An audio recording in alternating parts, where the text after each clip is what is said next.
Assalamu alaikum wa rahmatullah. Alors aujourd'hui, on va enchaîner par la deuxième partie de notre cours, la représentation en codage de l'information. C'est un cours qui est destiné pour la branche STE, Sciences et Techniques électriques, pour la matière ATC, pour le niveau premier bac, pour la fonction traiter l'information.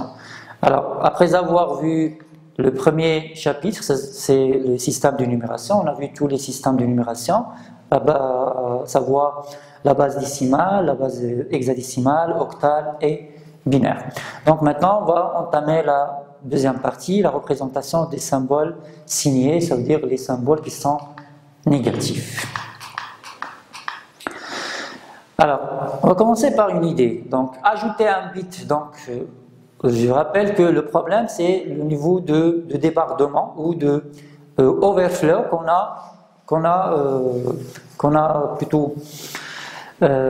a rencontré au niveau de la présentation ou de la soustraction ou plutôt l'opération de soustraction. Donc, tout simplement, il faut ajouter un bit supplémentaire appelé bit de signe. Donc, si n est supérieur ou égal à 0, alors le bit de signe est égal à 0.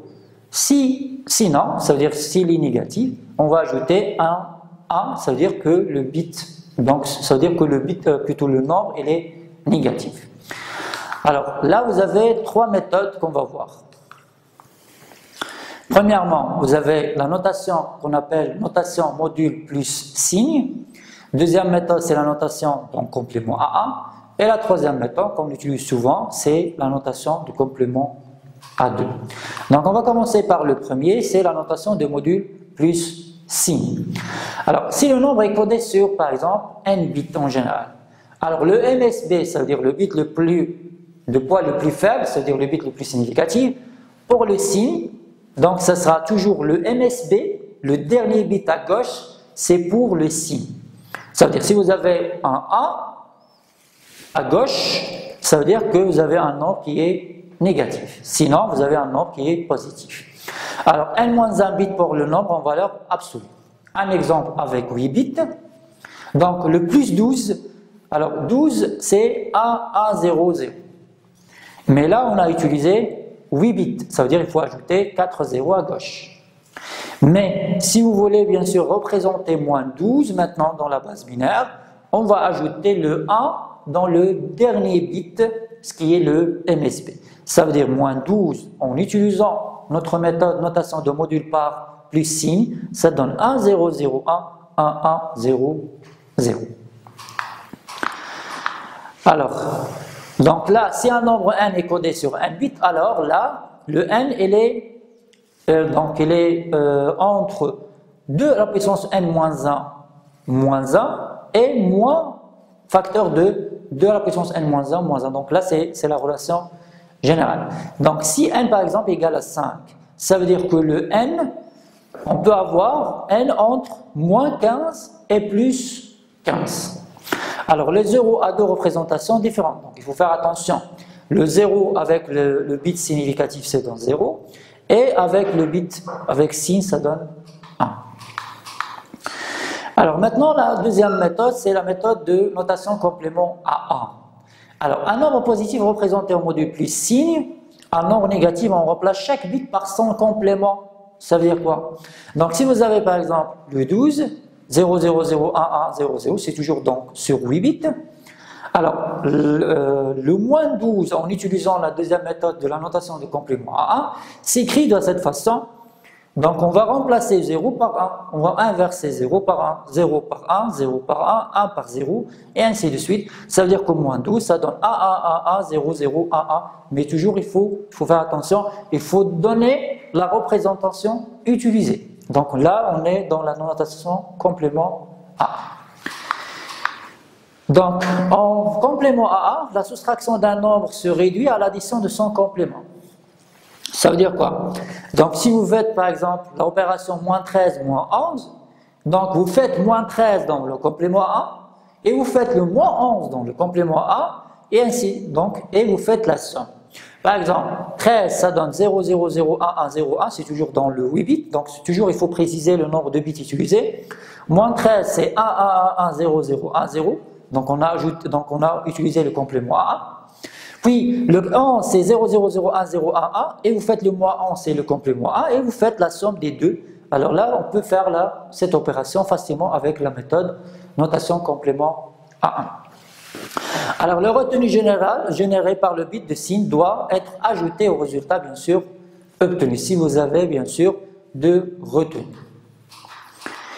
Alors, donc si vous avez, donc je vais remplacer maintenant, donc je vais toujours avec le même exemple, moins 13 avec moins 11.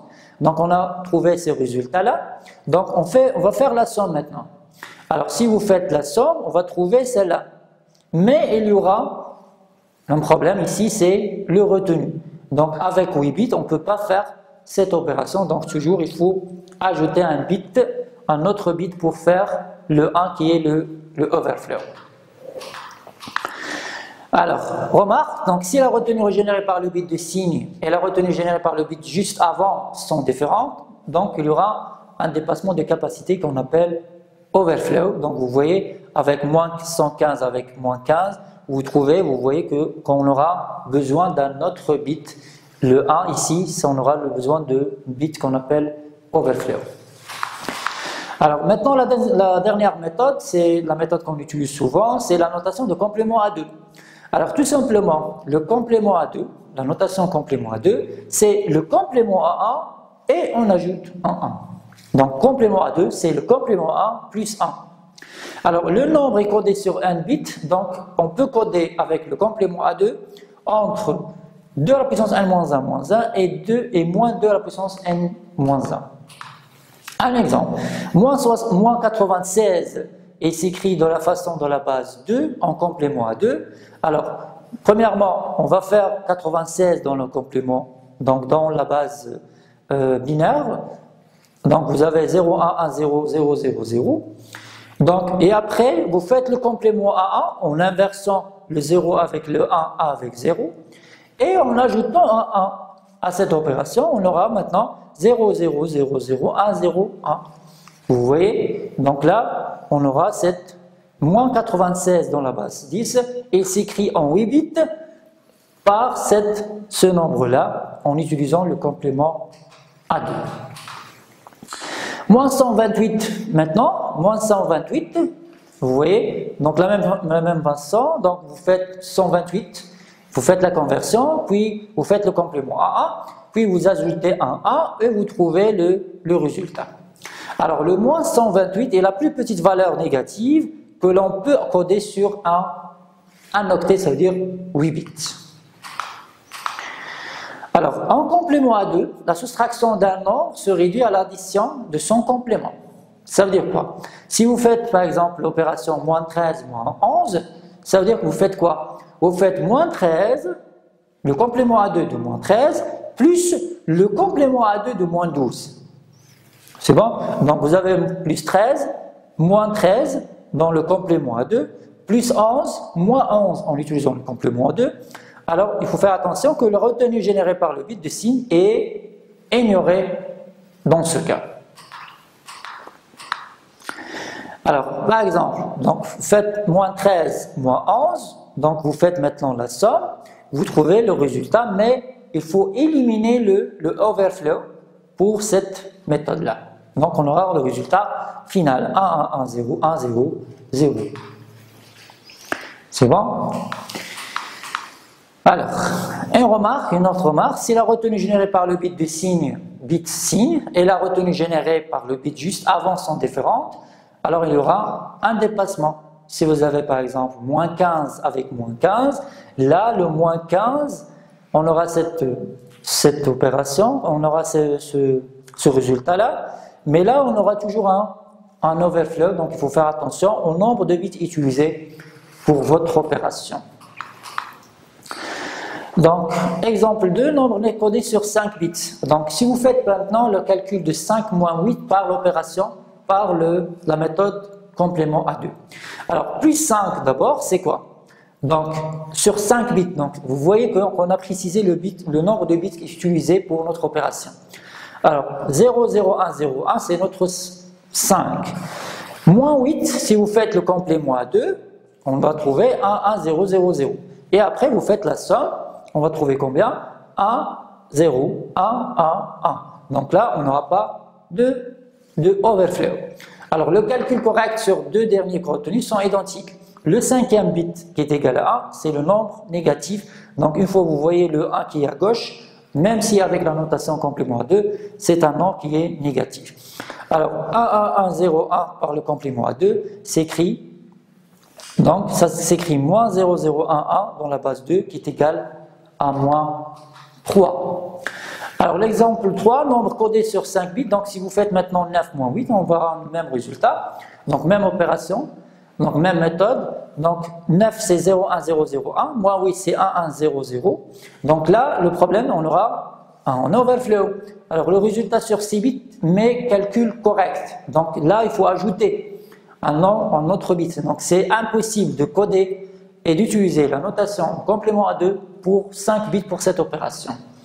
Alors, car deux dernières retenues sont identiques, le bit de débordement, le sixième bit est ignoré, il n'a aucune signification. Le cinquième bit est égal à 0, le nombre il est positif, le résultat, ça sera égal à 9. Donc le bit, le 1 qui est à gauche, ce n'est pas intérêt de le faire puisque le résultat, ça sera positif, donc on peut l'éliminer. Donc on aura le résultat, donc si vous faites le calcul normalement, plus 9 moins 8, ça donne 1. Le quatrième exemple, donc si vous faites 9 plus 8 maintenant, donc là ce ne sont pas des nombres significatifs, ou plutôt signés. Alors si vous faites le calcul, vous trouvez 0, 1, 0, 0, 1. Alors le résultat sont dans ce cas sur 5 bits, mais le calcul il est incorrect. Pourquoi? Car les deux derniers retenus sont différents. Vous voyez, alors vous avez 1 et là vous avez un 0. Ce n'est pas le même procédure que l'exemple numéro 3. Alors, le dernier exemple, donc si vous faites maintenant moins 9 moins 8, on aura combien? On aura 1, 0, 1, 1, 1, mais on aura le retenu de 0.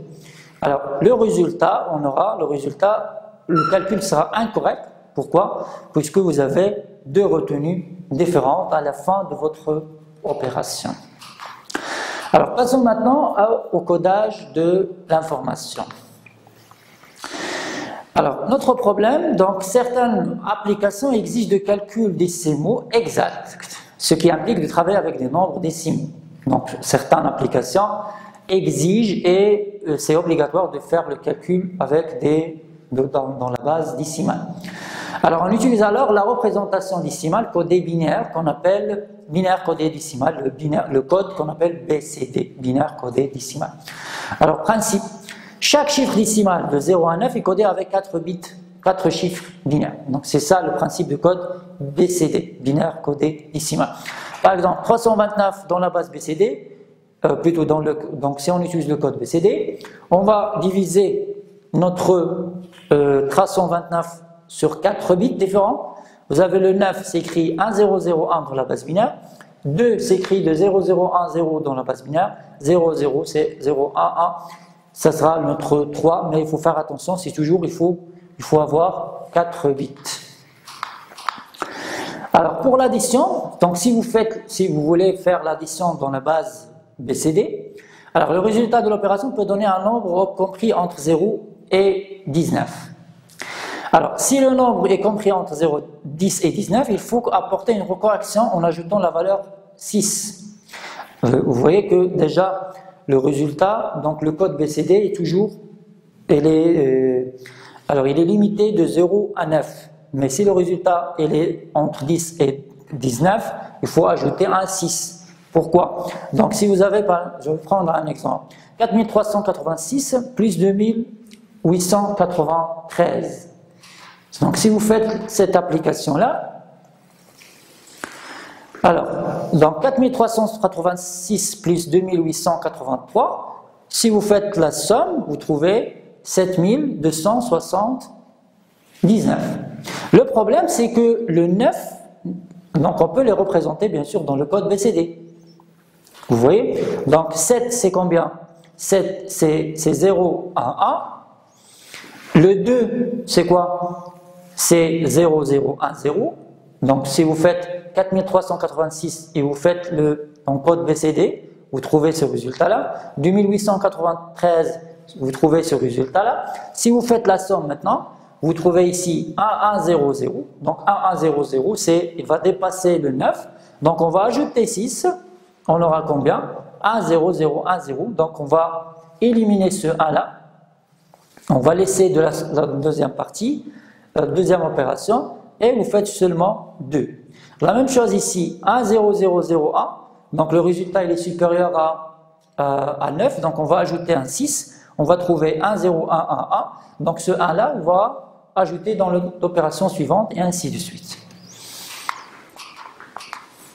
Alors pour la soustraction, si le nombre est compris entre 10 et 19, il faut apporter une correction pour soustraction de la valeur 6. De la même façon, si vous faites l'opération 4386 moins 2993, on va faire comme ça. Donc il faut faire d'abord la conversion vers le code BCD. Vous voyez que vous avez le résultat maintenant. Si vous faites la soustraction, la même chose qu'on a fait dans le premier chapitre, 0 moins 1, c'est 1 est retenu de 1 et ainsi de suite. Alors, si le résultat est supérieur à 9, il faut s'extraire 6. Donc, si vous faites le calcul, on trouve 9 ici.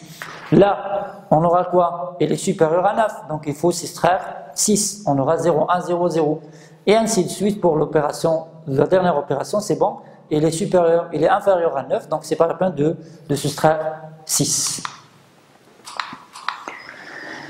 Alors, un deuxième code, c'est le code de Gray, ou le code binaire réfléchi. Alors, dans les codes pondérés, un poids est associé à chaque bit du mot du code. Alors, si le poids P4, P2, 3, P2, P1 par 4 bits, par exemple, sont associés aux bits B4, B3, B1 et B2, alors on peut faire cette opération, cette relation, n égale B4 fois P4 plus B3, P3 et ainsi de suite. Alors, le code correspondant est généralement appelé code P4, P3, P2, P1. Alors, le code BCD, par exemple, est un code pondéré de quoi? De 8, 4, 2, 1, puisqu'on utilise 1, 2, 4, 8 pour le code BCD. Mais pour le code Gray, alors, est un code non pondéré. Non pondéré, ça veut dire qu'il n'y aura pas de pondération au niveau de 2. Là, vous avez 2 à la puissance 0, 2 à la puissance 1, 2 à la puissance 2, 2 à la puissance 3. Mais là, pour le code Gray, donc non, c'est un code qui est non pondéré, dans lequel deux mots de code consécutifs ne diffèrent entre eux que par un bit. Ça veut dire quoi? Donc là, vous avez un exemple. Donc vous avez ici la valeur décimale, là c'est le binaire naturel, et là vous avez notre binaire réfléchi. Alors, les deux premiers, 0 et 1, c'est de la même manière, même opération pour le binaire et le binaire réfléchi. Mais à partir du troisième bit, si vous avez le 2 en binaire naturel s'écrit 0, 0, 1, 0. Mais dans le code, dans le binaire réfléchi, donc là, il y a une méthode simple pour faire ce tableau-là. Donc premièrement, on va prendre une miroir de ce côté-là. Donc si vous faites un miroir, vous avez quoi? Le 1, 0 devient quoi? Devient 1, 0.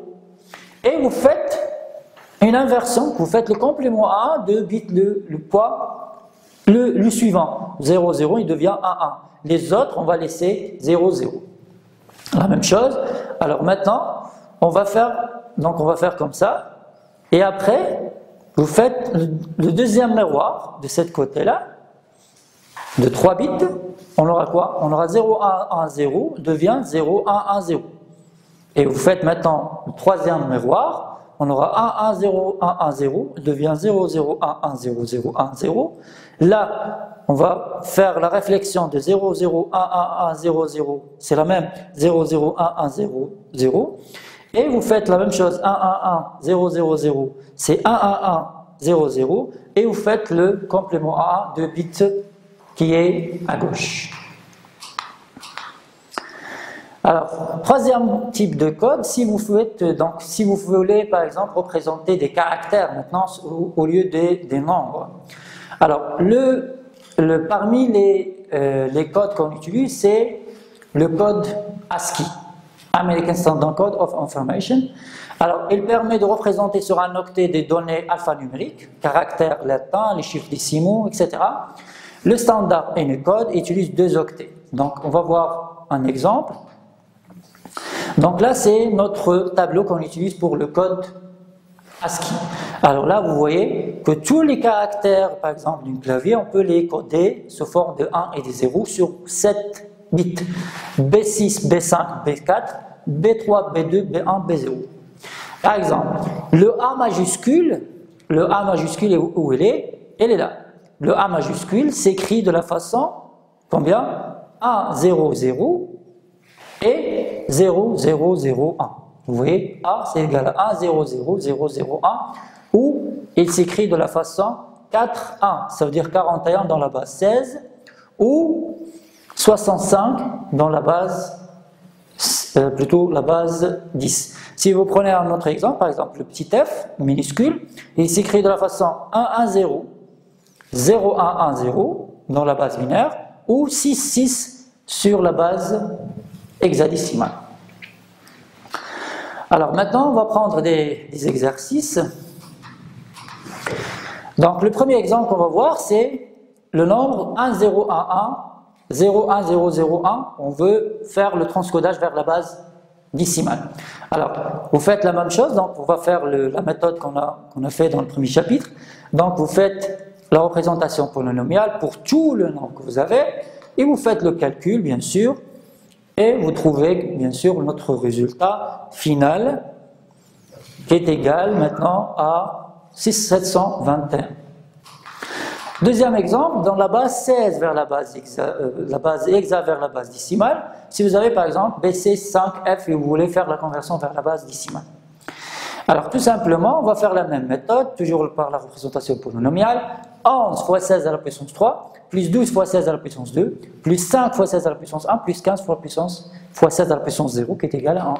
Et vous faites le calcul, on aura 48 223 dans la base décimale.